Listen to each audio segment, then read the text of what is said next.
na nossa história democrática, porque os seus efeitos económicos e sociais serão mais profundos e mais duradouros do que as crises mais longas que já vivemos.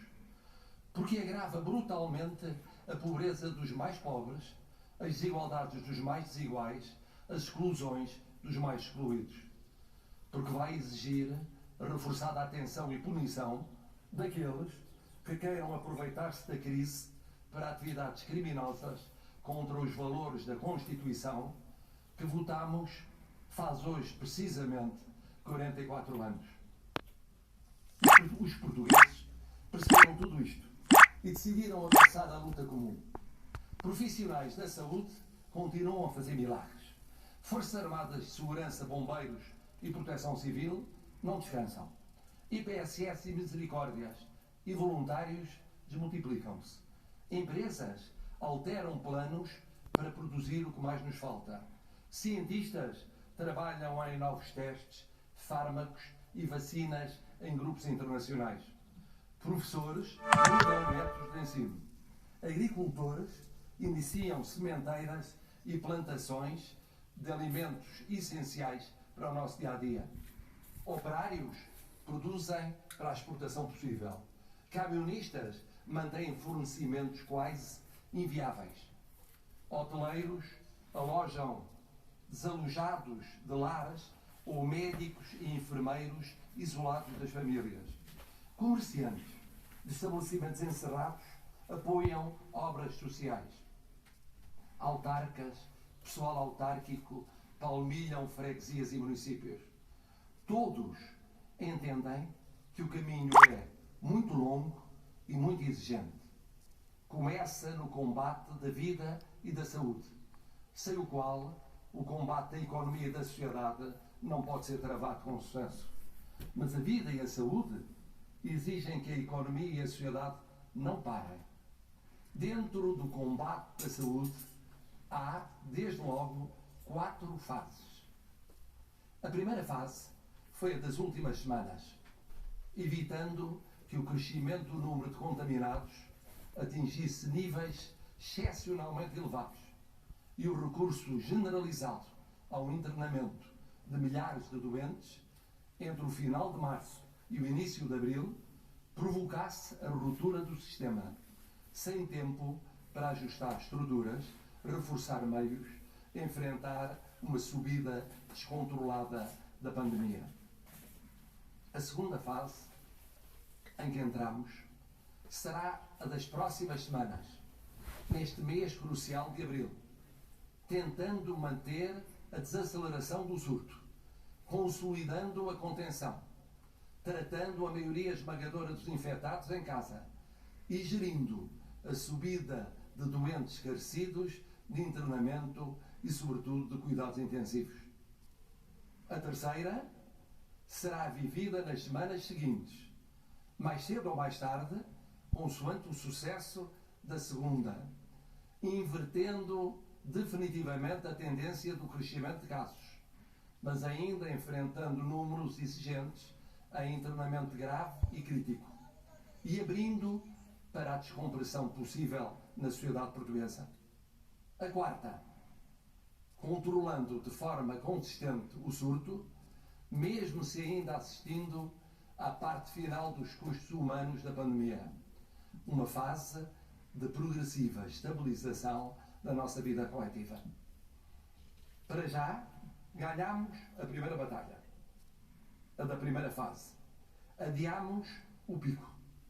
Moderamos a progressão do vírus, onde o número de infectados certificados começar a subir a mais de 30% e até a mais de 40% por dia, conseguimos baixar para valores de crescimento de 15% a 20%. E depois, nos últimos dias, inferiores a 15%, como ontem e hoje. Ganhámos tempo com as medidas restritivas e, sobretudo, com a notável adesão voluntária dos portugueses. Ganhámos tempo para o traçado das primeiras e mais urgentes medidas económicas e sociais. Agora, Temos de ganhar a segunda fase. Não podemos desbaratar a contenção da primeira. Temos de consolidar a moderação do surto com números que vão subir ainda e muito em valores absolutos, mas que irão, esperamos, descer em percentagem de crescimento. E ao mesmo tempo a pôr de pé no terreno os apoios sociais e económicos mais urgentes de entre os urgentes. E temos, nesta segunda fase, de nos focar em 5 objetivos fundamentais. Primeiro, proteger reforçadamente os grupos de maior risco, onde quer que vivam ou se encontrem, em suas casas, em nossas casas, nos lares, em residências sociais ou na rua, sem teto e sem abrigo. Desta frente pode depender decisivamente o sucesso da segunda fase e o passarmos mais depressa à terceira. Dos estudantes, aos trabalhadores em layoff, às Forças Armadas, às Forças de Segurança e aos bombeiros, tudo o que é possível tem sido e deve continuar a ser mobilizado por governo e autarcas para esta frente. Segundo, utilizar com bom senso e rigoroso critério a abertura da renovação do estado de emergência para prevenir situações críticas de saúde pública nos estabelecimentos prisionais, em particular na população de maior risco ou de maior vulnerabilidade. Governo, Assembleia da República e Poder Judicial terão uma palavra a dizer, à qual o Presidente da República juntará a sua, exercendo o poder constitucional de indulto em casos concretos. Terceiro, assegurar que por muitas razões que haja, e há, para cansaço, ansiedade, lassidão, nesta Páscoa não troquemos uns anos na vida e na saúde de todos por uns dias de férias ou reencontro familiar alargado de alguns. Daí as medidas extraordinárias do Governo. Medidas a que o estado de emergência dá força acrescida, limitando a circulação de pessoas de fora para fora e cá dentro na época pascal. Quarto, pedir aos nossos compatriotas que de fora quiserem vir, que entendam as restrições severas que cá dentro adotaremos para a Páscoa e repensem, adiando os seus planos, como todos nós estamos a adiar os nossos planos a pensar na pátria comum. Quinto e último objetivo, definir os cenários para o ano letivo, atendendo à evolução da pandemia em abril.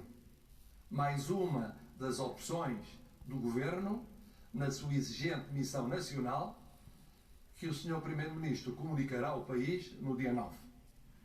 Este é o nosso principal caderno de encargos para os próximos 15 dias. A renovação do estado de emergência amanhã é iniciado, neste mês essencial de abril, um estado de emergência preventivo que hoje praticamente todos compreendem bem, porque tinha de ser declarado quando foi, tem como fim a juntar-nos a cumprir este caderno de encargos e a ganhar a segunda fase do combate pela vida e pela saúde, assim abreviando o começo da reconstrução económica e social de Portugal. Mas só ganharemos abril se não facilitarmos, se não condescendermos, se não baixarmos a guarda. Outras experiências mostraram que situações do grupo de risco e visitas à terra e à família custaram explosões entre os 30 e os 50 dias de epidemia. Sejamos verdadeiros. Vai custar a ver os números de infectados atingir as 2 ou 3 dezenas de milhares até o dia 17? Vai. Mas o que importa é sabermos que o número de testes está a aumentar e bem. E que isso significa detectar mais infectados. Que a maioria deles não é grave. e, sobretudo, que o que vai fazer a diferença é a percentagem de crescimento diário. Uma percentagem a descer é o surto a quebrar e a aproximar-se a viragem irreversível. Tem sido e continuará a ser uma mudança radical na nossa vida? Tem sido e terá de ser por mais umas semanas. Mas o que importa é saber que essa mudança pode valer muitas dezenas de milhares de vidas salvas.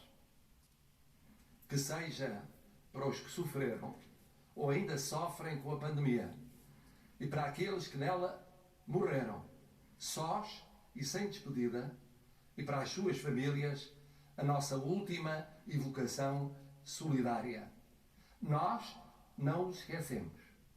E é por eles e pelos milhões e milhões que somos que nos comprometemos a vencer esta segunda fase, assim permitindo vencer o maior desafio da vida de todos nós.